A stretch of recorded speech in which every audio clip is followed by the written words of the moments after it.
ಪತ್ರಿಜಿ, ಮೈಕ್ರೋವೇವ್ನಲ್ಲಿ ಯಾಕೆ ಆಹಾರ ಮಾಡಬಾರ್ದು?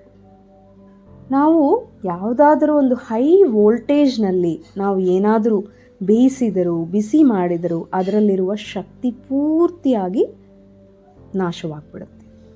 Only matter will be remain, there will be no energy in it. ಅಂದರೆ ವಸ್ತು ಮಾತ್ರ ಉಳಿಯುತ್ತೆ, ಅದರಲ್ಲಿ ಶಕ್ತಿ ಇರುವುದಿಲ್ಲ. ಒಂದು ಶವವಿದೆ, ಅದರಲ್ಲಿ ದೇಹ ಇದೆ, ಆದರೆ ಅದರಲ್ಲಿ ಶಕ್ತಿ ಇದೆಯಾ?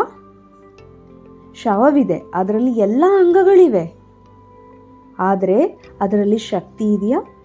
ಶಕ್ತಿ ಹೊರಗೆ ಹೋಯಿತು, ಅದು ಶವವಾಗೋಯಿತು.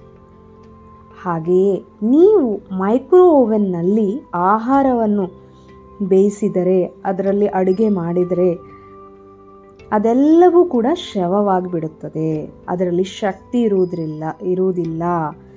ಕೇವಲ ಪದಾರ್ಥ ಮಾತ್ರ ಇರುತ್ತೆ, ಅದರಲ್ಲಿ ಶಕ್ತಿ ಶೂನ್ಯ, ಶವವಾಗಿಬಿಡುತ್ತೆ ಆಹಾರ.